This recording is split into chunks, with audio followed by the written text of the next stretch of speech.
Welcome, one and all, to the next episode of the Pineal Tribe podcast, the podcast where we explore anything and everything related to the human experience. Those things that challenge us, those things that light up our hearts, those things that pull us outside our comfort zone, those things that do everything else in between.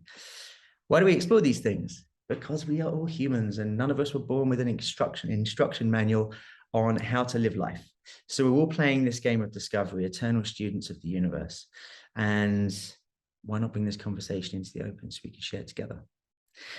Now, this episode is a very special one for me because I get to interview a person who I think very highly of, a person who's been a teacher and a mentor to me now for a few years, and someone who I'm always inspired by when I connect with. Now, I'm giving him somewhat of a pedestal there, so I hope he's not scared of heights. But Marc Steinberg, welcome. Thank you so much, my friend. I'm very happy to be here and super excited with regard to what will transpire in our conversation, because the connection that you and I have is really a sacred space. When it's conscious, so much can be revealed that I don't know yet what's coming, but I'm totally present and excited about what we are going to get into. So yeah, let's do this. Perfect. That's like the perfect setting. How wonderful. Well, look, I think for some people who are watching this will be very, very familiar with your work. Others won't be too familiar with your work. So I think the beautiful place for us to start is for me to open the floor and say, without restriction, tell us a bit about you. Who are you? What do you do? What's your purpose here? And then from there, I think we can start finding some avenues in. Okay. All right. So, born in Germany, you can hear that by my accent, middle-class family, nothing special. Me, completely not interested in school. I made it so that I honor my parents' efforts, but no interest. Confused, bewildered, not knowing what I want, going age 16, teenage depression. But the reason was because at 11 and a half, I had an existential transformational experience. I call it a postcard from God. For this, I knew how life can feel. Because when that is happening, there's only one response in you, that is, this is it. You don't need to think. You just know this is it, nothing else, right? But then the door closed, and besides all my efforts, it never opened again. So I was like going really into like a lockdown inside. And that actually also was the point where my spiritual journey and search started. It got ignited there because I got help from a psychologist who was also part of the early esoterical movement in Germany back then. So I was introduced to meditation, to catatonic imagination, and all the tools back then. He got me out of my dip, and I made a commitment to myself, the purpose of my life, because I didn't know the purpose of my life before. That was part of the depression. The purpose of my life is going to find what is needed. What is needed to be authentically, truly happy, meaning not being dependent on circumstances, just to have an access to this inner quality that is always there, and it doesn't require that you are in a particular place, that you have a particular guru, that you have a particular emotion. It's just always there. However, I struggled to get access to that, but I did know that it was there. That was the most important thing. So I went on a search to the Holy Grail of the inner happiness, the bliss, which brought me to India, in the monasteries where I spent a lot of time, to Japan, to the Zen Buddhism in Kyoto, to the Himalayas, to Nepal, and to America. Transformational work over there. And in my late 20s, I had a sense that it would be authentic now to share what I discovered. So I started to put a structured training together, a transformational process. I launched it in California, where I lived at that time. And people got got it, got a lot. So I was like, okay, maybe it was a coincidence. Let's do it again. They brought their friends, double of the number. I was like, this seems to be the right path. It is confirmed by the response of the universe, by the response of the people. And then I decided, okay, I'm going to do it. So I went back to Germany, started there, and then from there I moved to Mallorca. In the late 90s, I added the coaching component, consciousness coaching, of course, and then went to South Africa. In South Africa, I spent 10 years before I returned then to Europe in 2012, to Croatia, and now since 8 years on Crete. So that is my just overall journey. I founded a coaching academy with more than 600 graduates on the diploma level.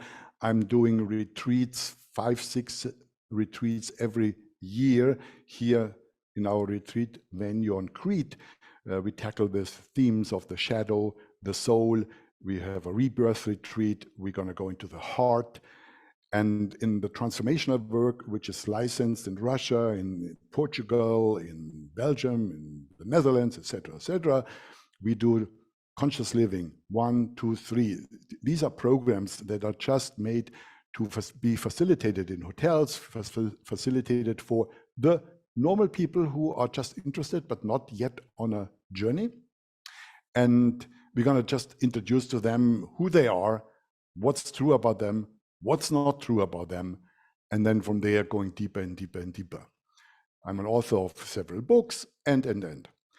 So my journey is a journey of transformation and sharing the discoveries in the most practical way to anybody who cares to listen. And I'm super happy to be here now, and yeah, that's what I say about me. Dude, that's impressive. In like 7 minutes, you very clearly, concisely summarized your life. There were so many touch points in there. That was storytelling mastery. Thank you so much for the window into where you've been. And like, it sounds like a beautiful journey. Like when you were talking about the monasteries in India, going through Japan, Nepal.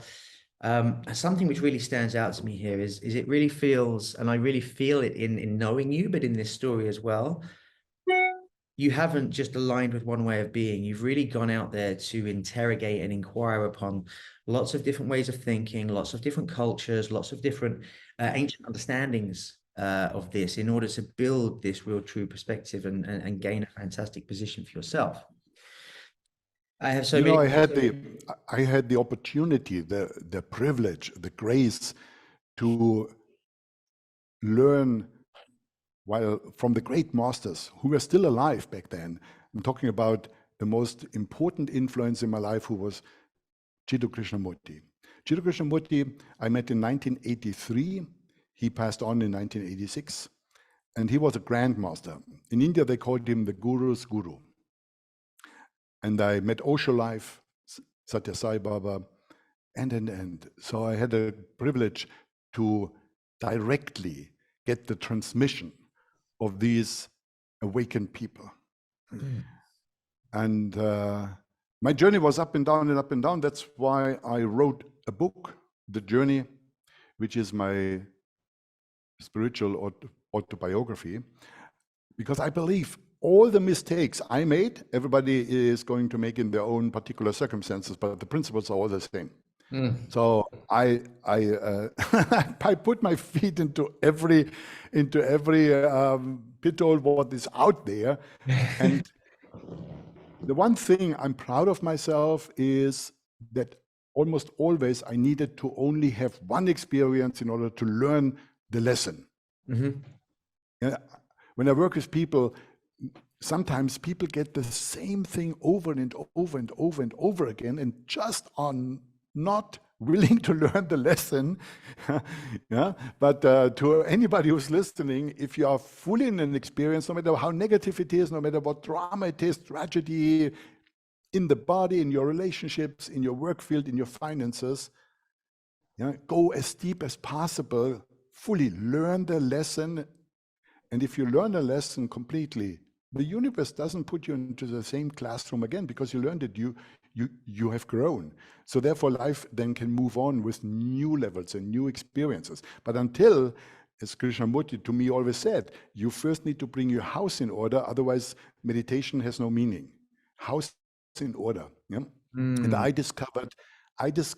searched for tools that allow me to bring my house in order. By house, I mean all your relationships, the way you relate to people, the way you relate to your work, the way you relate to your house, to your body, etc. And I found that there is one component that is key for a person to get their lives in order. Not a German order, but a cosmic order, alignment. And that element is integrity. So I started to learn, go deep into the subject of integrity, into the subject of how do we create reality, and what's in the way of our reality manifesting. You know, we got people who have great inspiration, great intentions, great visions, but then often they can't manifest it. So the whole components around that made also the name of my organization creative consciousness. Not only consciousness, not only be awakened, because you can't in our culture just sit on a mountain and expect somebody coming to bring you food, right? It's not part of our culture here. So you need to be engaging in the matrix with stuff, and therefore in a creative way, not in a reactive way, and that's why it's creative consciousness. I love the way you speak. Like, as an interviewer, to be interviewing somebody who just offers up so much information is amazing. Like, every time you finish speaking, I'm like, I have like 10 questions. Where do I go? Which is a great gift in this kind of situation. And I think here, you know, you said a couple of beautiful names there, Jiddu Krishnamurti, who, for anyone watching this who isn't familiar with him, or maybe isn't familiar with his work beyond the memes which have been circulating in the last couple of years, you know, it's a beautiful, beautiful, beautiful model of the world and way of seeing things. The way he communicates is so poetic and so articulate. It's fantastic. And I have a question for you, because you talked about being in the presence of a truly enlightened being. Okay, I'm trying to remember your exact words, and the transmission. Now, I'm curious, like, how energetically was there a distinction in the way it felt being in the presence of these people than it does being in the presence of, you know, the guy that works in the local store or something like this? You know, was there a significant difference where you stood in the presence of them and were like, wow? Because we do hear this about these spiritual teachers, that just to be in their presence is a healing effect. So what was your experience with that with these guys? Yeah, that's a super interesting subject. I'm trying to cut it down a little bit, because a couple of things we first need to get out of the way. We need to get out of the way that when thousands, 10,000s, 100,000s people are perceiving a person in a particular way of importance, whether spiritual or material, etc., then there is an aura created by all these people projecting an attitude to that person. So when you're in the presence of that person, then, like Donald Trump, if you meet him personally, you can't not be biased, because the whole thing around him is fueled by all the people paying attention in a particular way, seeing him in a particular way. So this would need to be eliminated in order to have a real experience of the energy of that person, and the transmission to be pure and unbiased. Same when it comes to the holy people. When I was in the presence of Satya Sai Baba, I had a particular experience that didn't make me his student. When I was in the presence of Osho, I admire his being, I admire his absolutely unbelievable wealth of knowledge. This man is incredible. And it didn't ignite in me something. And when I say that, I need also to say every student has their particular resonance field with a particular teacher or several. Yeah, so not every teacher is for every student. So it's my experience and nobody else's. Then I remember it was in Saanen in the Swiss Alps, when the first time I was sitting in front of the tent at 5 o'clock in the morning to get a good seat up front, because at 9 o'clock Jiddu Krishnamurti was scheduled to speak. 2,000 people in there. I was in the first or second row, and then he was a man in his late 80s back then, right? And not tall, very simple dressed, Western style dressed, because his attitude was, if I'm in the West, I'm going to dress West. If I'm in the East, I'm going to dress East. One wooden chair and a microphone. So he sat down, collected himself, put the microphone in place, and then he looked up. Didn't say anything. He always started with a moment of silence and presence. And then he started speaking. And I had the experience, I only can put it into metaphor, as a samurai sword of the highest quality, starting from here, going upwards, and not stopping at the crown chakra, but going upwards, being fully connected. The rest of the body was just fragile. You know, sometimes the hand was shaking, he said, I didn't pay any attention, I didn't feel any, but here, wow, that was him. When he asked a question, when he said something, it cut through me. And his method was to take away all your beliefs, all your thoughts. He didn't tell you to drop them. In his way of engaging, you lost your mind.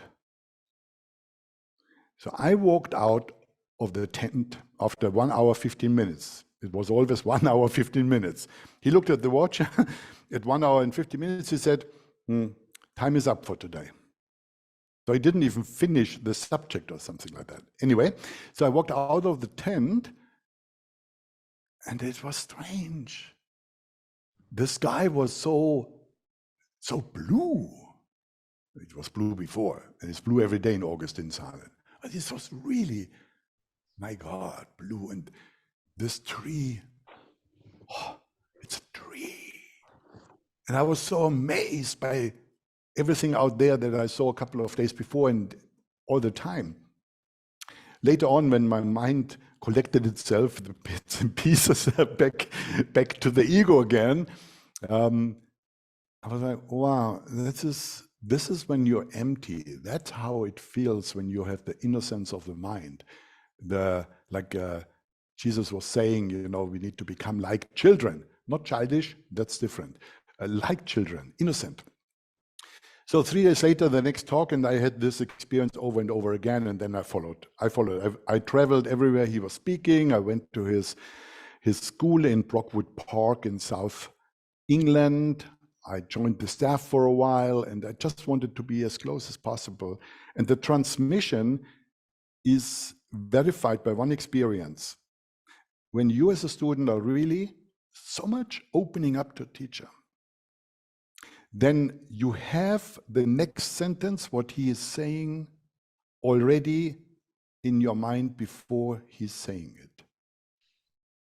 The most amazing experience.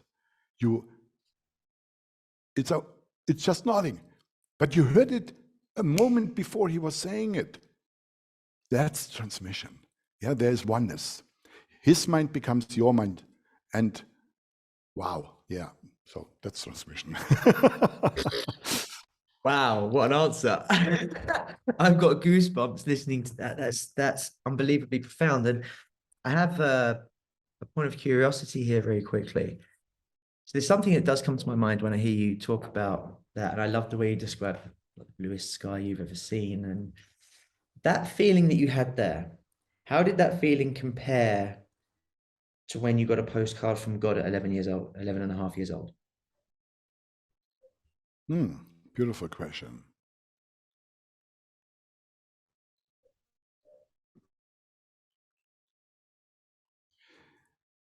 Back then, or after I started my journey, I got more postcards. The postcards from God, that uninvited opening of life, where suddenly space expands and time disappears. This is a presence, omnipotent, omnipresent. It's impersonal. It's just a state of being. Compared to the effect of the transmission, which was similar, however, not so complete. There were components of a journey that I was summoned to step into, to take. The postcards from God made me totally complete in this moment. There was absolutely not even a fragment of a sense that anything is missing. Whereas in the transmission openings, it was linked in a most precious and wonderful, loving way to me being pulled into work with myself, to become an instrument to receive more postcards and to become open for that.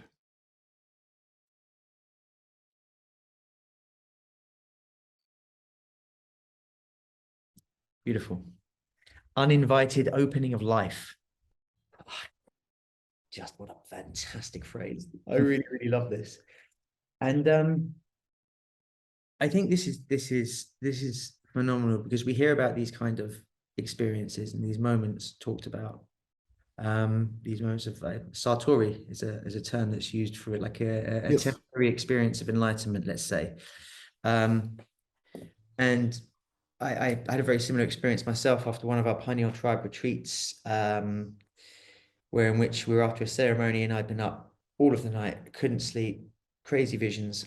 And then I came out by the pool and I was shaken, and I felt entirely different to how I'd ever felt before. And there were tears streaming from my face, but I felt no emotion associated to them at all. It was just this release. And it's 4 a.m, everyone's asleep, or 5 a.m, just around sunrise. And I remember thinking to myself, wow, just everything feels so fantastic. Either I'm experiencing some kind of temporary enlightenment, I've just lost my mind. Like, because this is such a different state to what I've ever been in, but it felt so beautiful. And I remember I walked, there was a pool area. As I walked out, I looked around, and everything I looked at, it was like it was littered with diamonds. Like someone had come with tiny diamonds, and everything was glittering. And an old stone was as beautiful as a rose, and this was as beautiful as that. And it was just, and again, then I cried a lot, and it was just tears of joy. Just, oh my gosh, look how magnificent this is. And those moments, I think, they can be profound. They can change your life. They can create a real different awareness. But I know from conversation with many people that they can also cause confusion. They can cause disconnection with third dimensional reality, because people then chase or long for this experience. And then what can happen is the ego grabs hold of it, and they actually push themselves further away from naturally experiencing this. So I have a question, like in that regard, is that something that you ever toiled with, or is it something that you've ever seen your students toil with after a kind of period of temporary enlightenment, let's say? No, the attachment to have this as a permanent state is massive. I mean, I cannot imagine that someone is able to not get attached if you have that existential peak experience. And it's good because it sets you up on a journey. It rearranges the priorities in your life, the values. Suddenly you have a whole different, value and priority scale, which makes you choose different actions and so on and so forth. Then a mistake people make is to use the same crutch that opened the possibility for this experience, again, with expectation that this time when you take that substance, or when you do this meditation, or when you go to this particular place, that this time it again comes in the same magnificent, amazing way. And it doesn't. it doesn't, even if it wants to, it cannot enter you because you already are in the state of expectation. Expectation is a fragment of the mind, and the mind is not something that is opening up to that experience. You are looking at it from the expectation of a filtered concept that is in your memory from the day before or the week before, whenever you had your peak experience. To get rid of that memory and the attachment to that memory is the first thing one needs to do. And that's quite a piece of work, and that can take years. It can literally take years to detach from the desire to have that peak experience again. And the moment you are in authenticity detached, not because you want to, in authenticity, this very moment, it doesn't take long, and the peak experience is happening again, uninvited, as I say. Yeah? It might happen under the shower. It might happen while you are playing with your kids. It might happen while you're meditating. But there's no method that you can use to force God to send you a postcard. Once you are in a state of complete openness, without any expectations, so you don't want it anymore as a desire, then it comes. Magnificent. What a wonderful game we play with ourselves. Like the way we've created this is hilarious, isn't it? It's continuously hilarious. And I love speaking with you about enlightenment. It's a great joy for me.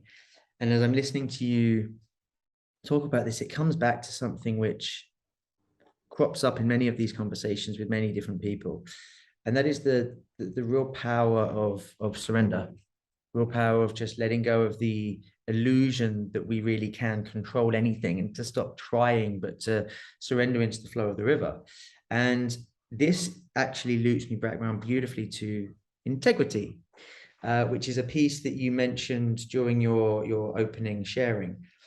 And the reason that I mention this is that for me, this is a balance that I haven't always done brilliantly well. There was a point where I was in my younger years, I was working in the city, I was very disconnected, low level of consciousness, very angry young man. But I was always on time with everything I did. Like, you know, I was never in flow. It was always regimented, always from the mind. And then 7 odd years ago, 8 years ago, something like this, I had what I would call an awakening experience. And then the journey of evolution started from there, peeling back the layers and continues to go forward. And at times I've really struggled to maintain a level of integrity and maintain flow, because there was just a lack of understanding about the way that these two things actually synergize brilliantly. It was almost like I was seeing them in conflict with each other, and I had to choose one or the other. Now, from your perspective, how does one bring integrity into their life? In fact, no, let's take a step before that. What is integrity for you? What does it mean to be integrous?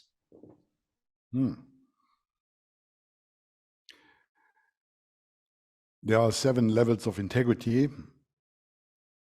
I have a great teaching around that. I'm not going to do that now. The 3rd level, from the bottom to the top, level 3 is defined as your word and your action being in perfect alignment. There's no discord between what you say and what you do.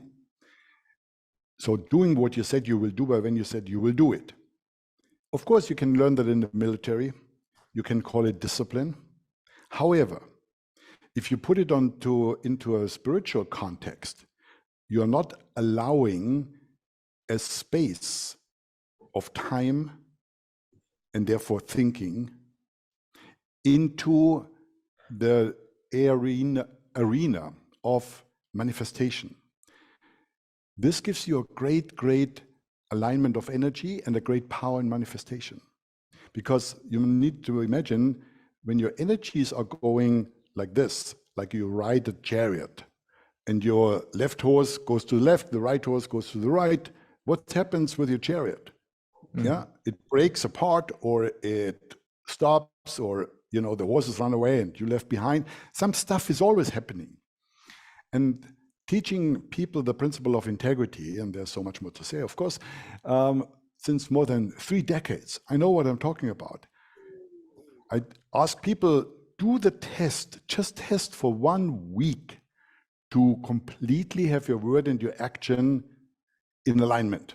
Do not allow any reality, any circumstances to break your alignment, and just see what happens by the law of attraction, by the way your mind works, by the way people relate to you. Just experience it for yourself. Don't take me by my word, just do it. So this is, however, it's only level 3. You talked about flow. Look, flow is a phenomenon on the level 6. That is the level where you are able to completely surrender. You also use that word, which means you're not manipulating your circumstances, but you are giving up the resistance. The only thing between one and flow, or the only hindrance to flow, is resistance. You can literally be in flow in any set of circumstances. There's this wonderful movie. Is it called La Vita Bella or La Bella Vita, where the father and the son were in the concentration camp? Not heard of it. It's a very famous movie. Most listeners probably know exactly what I'm talking about. I just forgot the right title. But the story is that in the concentration camp, the father was completely telling a lie to the son. He says this is staged and something great will happen, and he completely reframed the interpretation of the reality for the son.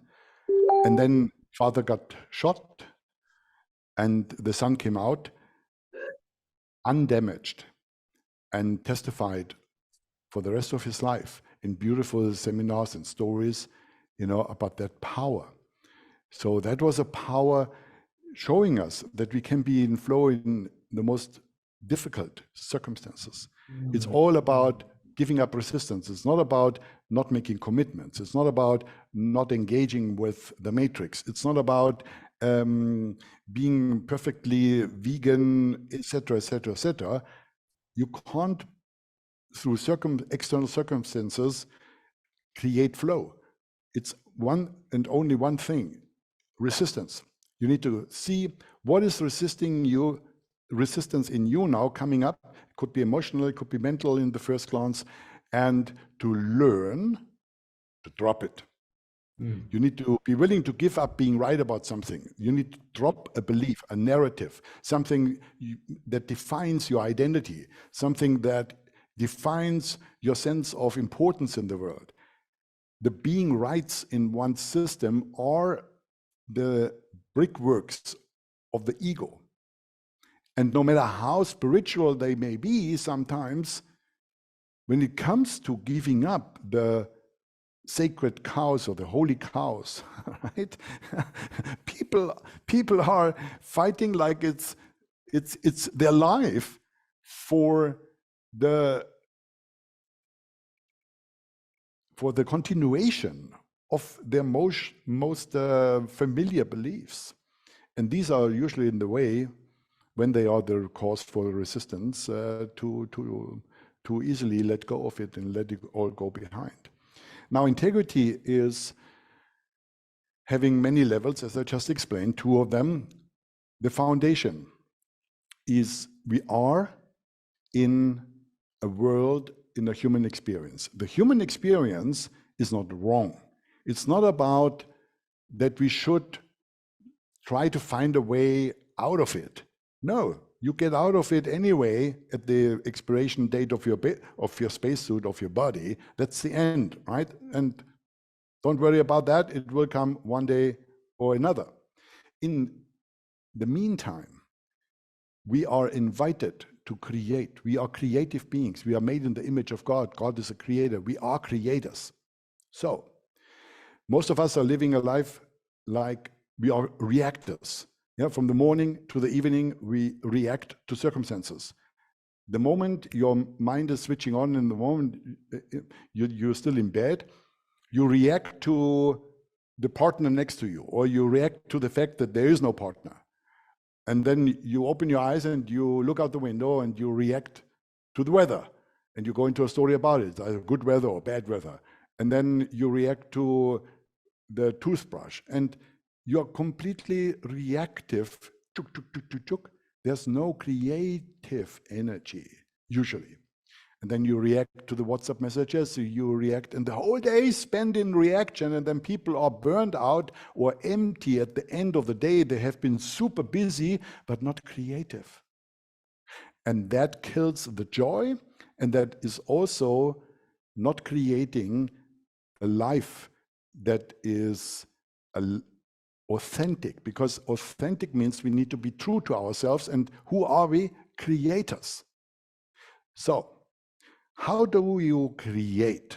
Well, most people think it's about having a good idea and then trying to find means in order to make it work. No, that's not creative. That could be creative in a different understanding. Creative means that you are starting to create reality as the laws of the universe have done it and are doing it and forever will do it. In the beginning was nothing. In the beginning was then the Word. The Word.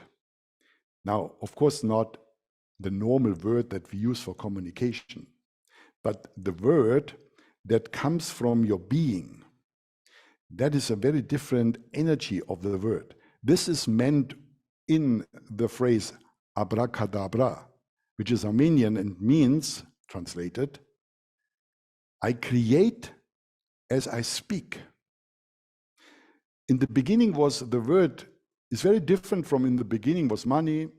No, then I do something, or I create. Once I got the money, then I create. Or once I got the time, I will do this. Or once I got the right partner, I will do this. No, in the beginning was nothing else but you using the power of the word. You say, there shall be light. You don't say, I intend that there will be light. I would like to have light. I do my best to have light. No. There shall be light. That's a command. When you use word in the context of an action, I will is an action in language. You use word as an action, not as a communication tool. I want is a communication with regard to an inner state you feel. That's information, not manifestation. Manifestation happens when you say, I promise.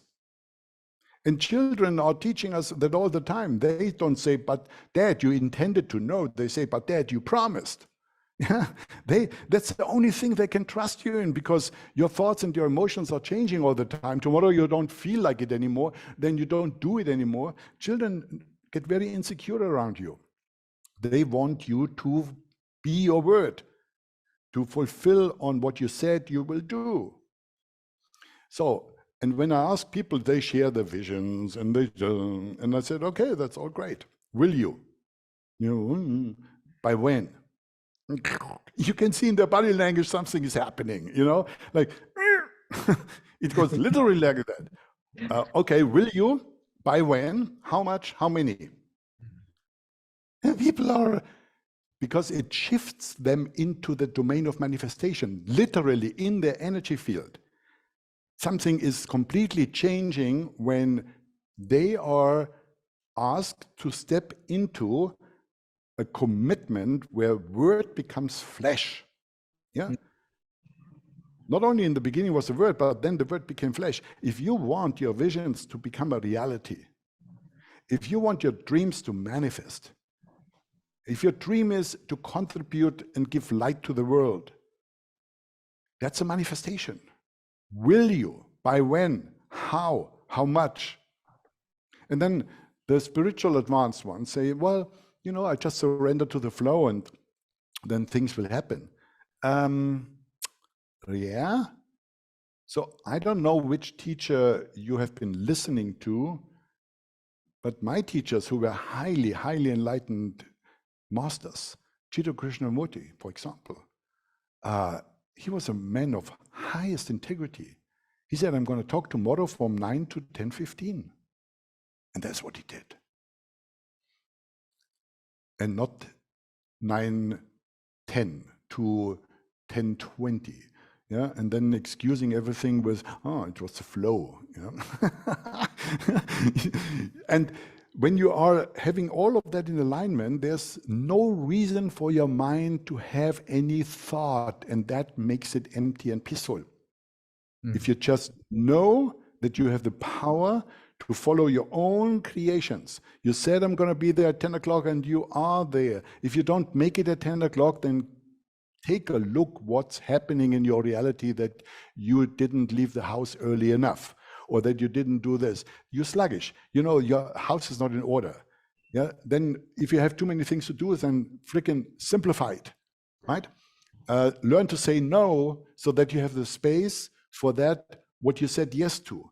Yeah. So this is bringing your house in order, to have a clean, pure, simple life. And it can be complex as well if you want to, if it brings you joy. But at the end of the day, you are equipped with the creative power of the word. And when Neo in the movie The Matrix, when he got that the power is in language, that was when at the end of the movie he stood in the corridor with Agent Smith, and then suddenly the walls became the floating green language. And after that, he had superpowers and could fly. That's a metaphorical display of him having gotten that the world is made of language in its substance. And once you learn the language of creation, you can enter creation. Ludwig Wittgenstein, one of the greatest philosophers of the last century, he said, you only can enter any world when you learn its language. Yeah, you cannot enter any world without the language.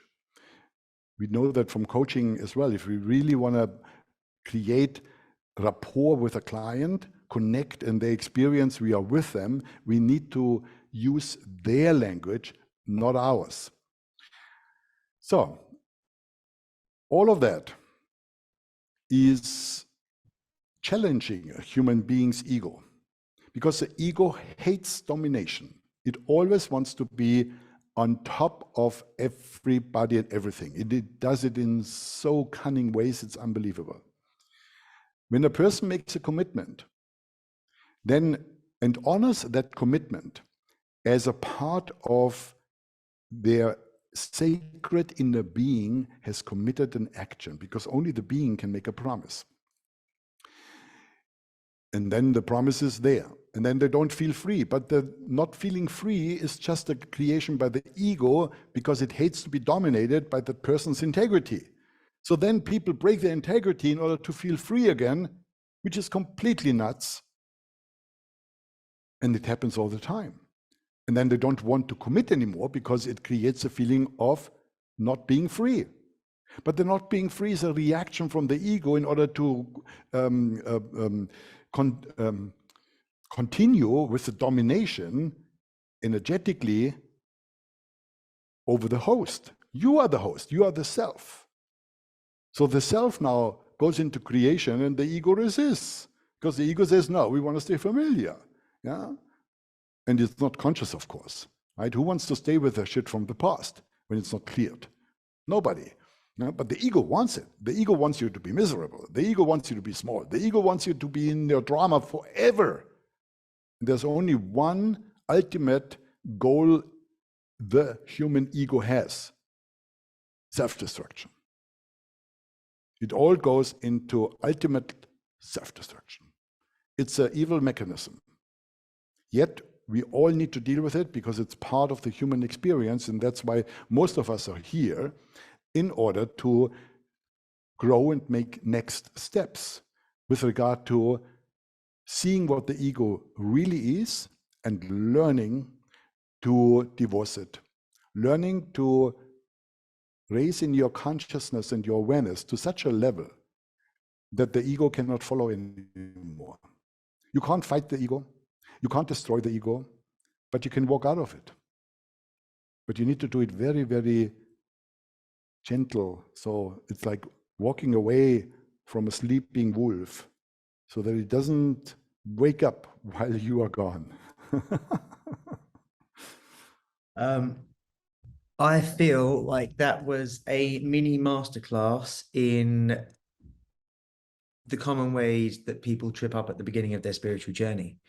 Like, that was astounding. And it made me think. I mean, I think we live in, I think it's no surprise that most of the world is stressed, worried about things, subject to the fear agenda, the fear narrative, which is always being thrust onto people. And I think for people, it's like the notion of I don't have to engage in the matrix. The notion of, wow, hold on a minute, I can just sit and flow and not show up and not put myself out there, and the universe is going to bring me everything I want. I mean, this is for somebody who is defeated by the matrix, like, this is a very appealing thing. For others, it obviously just sounds too good to be true. But but I think we can see the setup there. And this is one thing that when I was early on in my spiritual journey and I was out in the internet seeking anyone who had some wisdom, and that's a risky game to play. It's like running around the Wild West looking for someone to trust.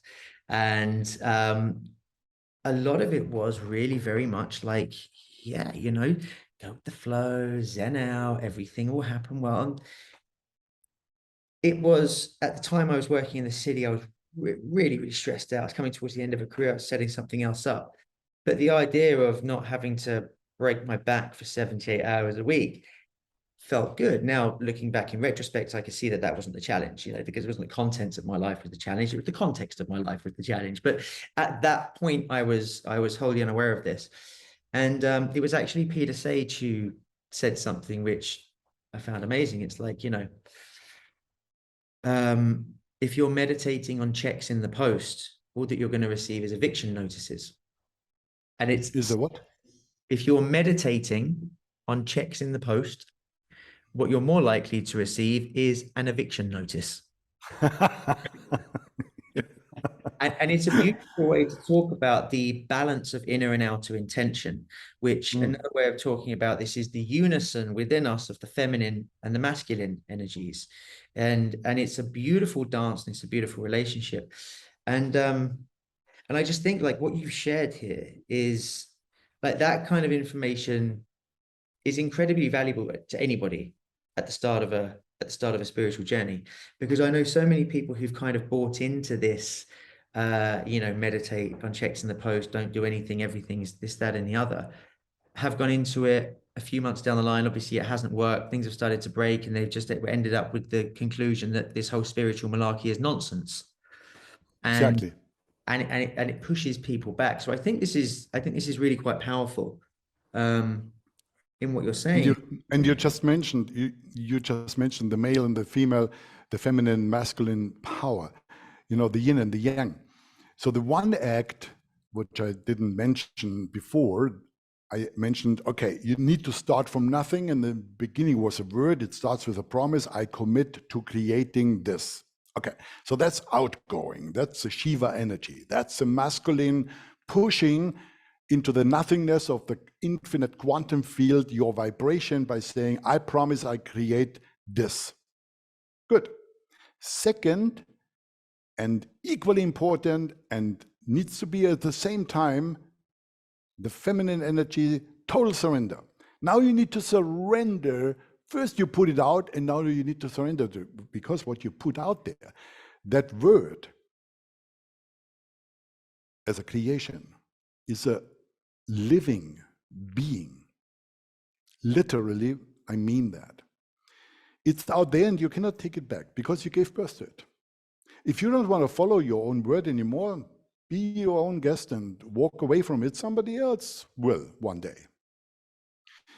The word is destined to become flesh. That's its nature, creation. You need to now surrender and serve this word to become flesh. It will look for all things that are needed in order for itself to manifest. That's when the law of attraction starts working for you.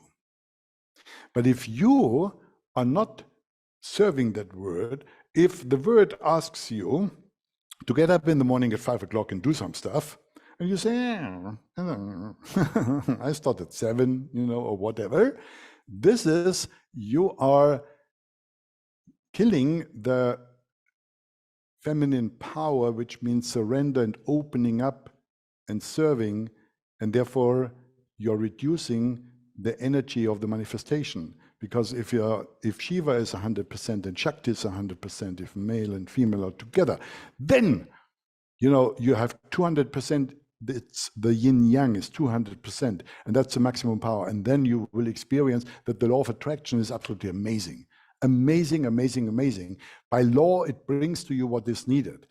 And not because it's a coincidence, and not because the stars are in a particular constellation, or that you got a blessing from Rami Swami Salami. I don't know. The law of attraction is absolutely impersonally working when this constellation is in place. A, the speech act. B, the surrender. Yin, yang, you're there, and then you see what life really is able to give to you. I think I'm going to need to sit down after this conversation, mate. Like you're blowing my mind on a continuous basis. And look, this is magnificent. As I'm sitting here, I feel like there is a huge amount of value in the continued exploration of the relationship, the dance between the masculine and the feminine. Because again, I feel like as I look at the entirety of our conversation, so for me, just to give a bit of a frame of context, for me, when I was younger, I grew up in a culture where I didn't understand masculine and feminine energy. And I grew up in a very kind of working class environment where it was, guys had to be aggressive guys and, had to be the alpha and stuff like this. And you've probably known me long enough to know that I'm not really that way naturally. But as a young man growing up, I was playing this game with myself, and it was really, really, I didn't enjoy life. Life wasn't fun. And then the interesting thing is that then when I had my awakening experience, whatever we want to call it, 7 or 8 years ago, it marked the start of me falling in love with feminine energy inside me, and me just losing myself in feminine energy. And essentially what I did through that period, because I was rejecting my old life, my old state, the experience of living that I used to have. And I threw the baby out with the bathwater and rejected masculine energy. Yeah. Yeah. And then, and I was just, floating around like a paper bag on the wind, and it's delicious and it's beautiful, but it's half the game. Right. So I can see just in my own journey, and for me, this is even something that I'm still doing my work on now, to really integrate these two parts.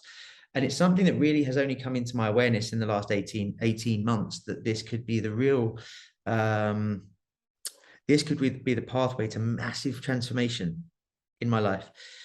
So I feel like you and I owe it to the universe to explore this, how it relates to everything we've explored in this topic, and really go into a greater level of depth.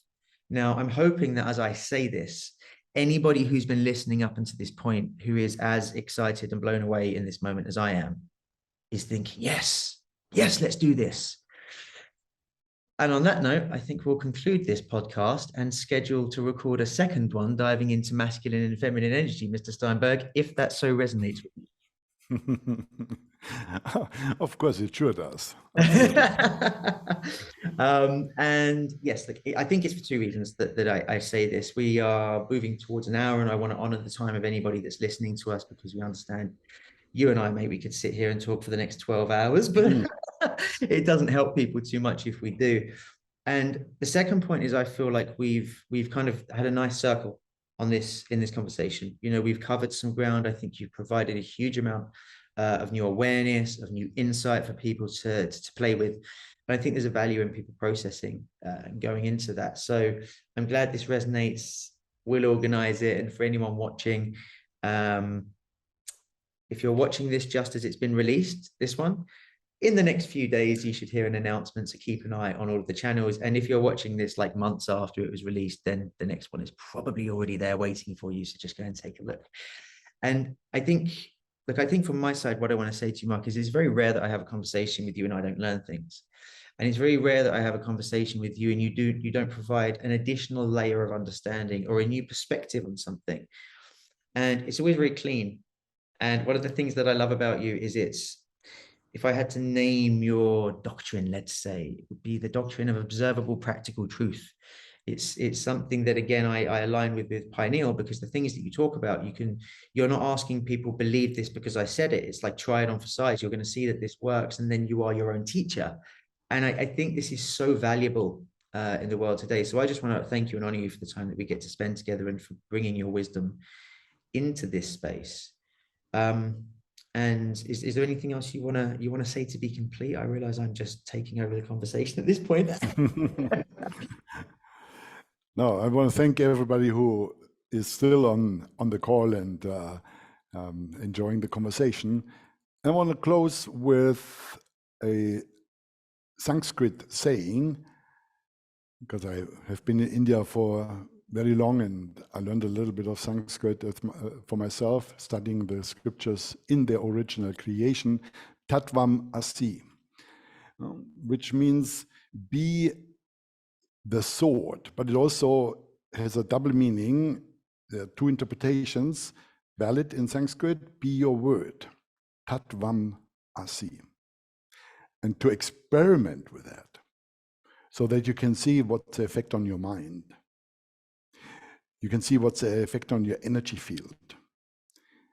And when there's no discord any longer in your vibration, because what you do, what you think, and what you say is one movement, then you tell me what's happening in your reality. And I can't wait for that to happen. Thank you. Beautiful, beautiful, beautiful, beautiful. Thank you so much. And if you're watching this on YouTube, the normal bit that we say at the end of these podcasts, if you're watching this on YouTube, click that subscribe button and click the little bell next to it so you're kept up to date when we release new content. If you are watching this on YouTube, in the description below, you will see the links to our podcast on Spotify, on iTunes, on all the normal platforms. And if you're going directly into one of those platforms, like you're opening up Spotify, just type in the Pineal Tribe and you'll be able to find this. And if anybody has any questions that they want to send to Marc, you can pop them in. You can put them underneath the YouTube channel. You could forward them to me at nick@pinealnick.org and I can forward them on to Marc. Or you could, I'm sure, send it to marc@creativeconsciousness.com. To get the question there. And if you get your question in time, who knows, we may even be able to bring them into the next conversation, which could be beautiful. Questions about anything I think are welcome, but if you do have them about feminine and masculine energy, wow, you could really contribute to the co-creation of the next conversation that we have together. So for me, I love you. Thank you very much. Marc, you're a wonder. Thank you. Thank you so much, brother. Have a good one and Tattvam Asi. Tattvam Asi. Wonderful.